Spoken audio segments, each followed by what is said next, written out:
There you go. Thank you. Can you still keep the magic a secret? Because that was kind of the deal earlier on. But increasingly, like you said, Morgana, she knows what's going on. How do you keep that dynamic going? Merlin's dream, Merlin's ambition is to live in a world where magic is legalised and free, and he can be free. That's his big dream. He never ever wants to jeopardise that. He gets in the fourth series the biggest chance ever to make that scene possible. Wow. To secure that future of magic being legalised in the kingdom. And I'll not say how it turns out, but it could really sway one way or the other, and it becomes increasingly difficult for Merlin to keep the magic a secret. Of course, that was the tagline from the beginning, and but now it's that he genuinely has to, unless he sees a genuine opportunity, he can't. And as I say, he will in this series take that opportunity with both hands. Because that's in the early series, it felt like you had to kind of reset the rules every time. Do you feel very much that there's an arc that the story's kind of going moving forward now? Hugely. This series has a very arc feel to it. In the previous seasons of Merlin, you said there was a reset mode in a way, and but now there's really no going back.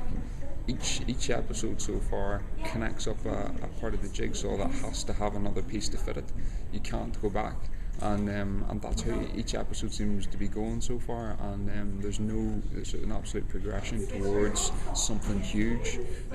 What that huge thing is, I don't know yet because we haven't got episode 12 and 13. But I'm excited. Yeah. You know. You mentioned the moving forward, and of course the show started to introduce the round table and the knights. Is there anything in the Arthurian legends that you're waiting to see come to the story? Something that you're aware of from the legends you'd like to be part of? The big thing that I really liked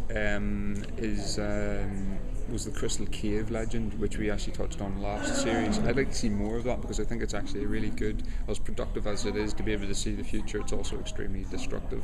And I like the idea of that, of messing with time and seeing, you know, how fate can be twisted and what fate can do, and does it exist.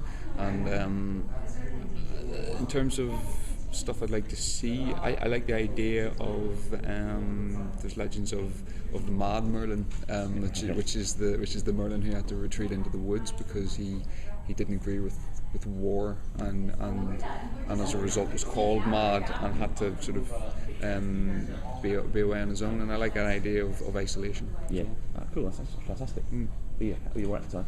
Are you done, or do you need a little more time? Because I want to bring in Katie and I want to get him over to that way.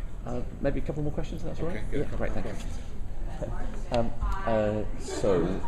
Actually, you spoke a little bit about the not liking war, and I noticed the posters have got all the dead bodies on them. Saw them on the other side.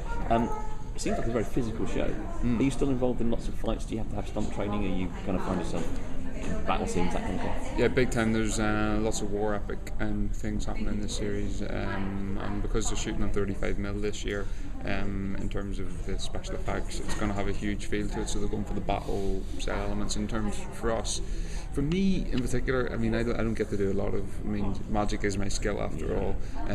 So the blood, sweat, and tears actually comes from the visual effects guys, not really me.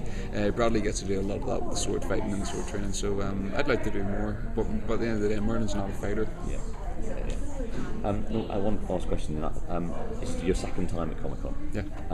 What's the reaction from the American audience been like? Have you been... Last year, when you were doing your thing on the main stage, a woman next to me almost deafened me by shouting, "Colin, you're adorable!" Have you been having that kind of reception? You know, what's it been like? It's been, the American reception has been absolutely phenomenal. We couldn't have ever imagined such an experience and such a reception that you get. And last year when I came here, we couldn't believe it.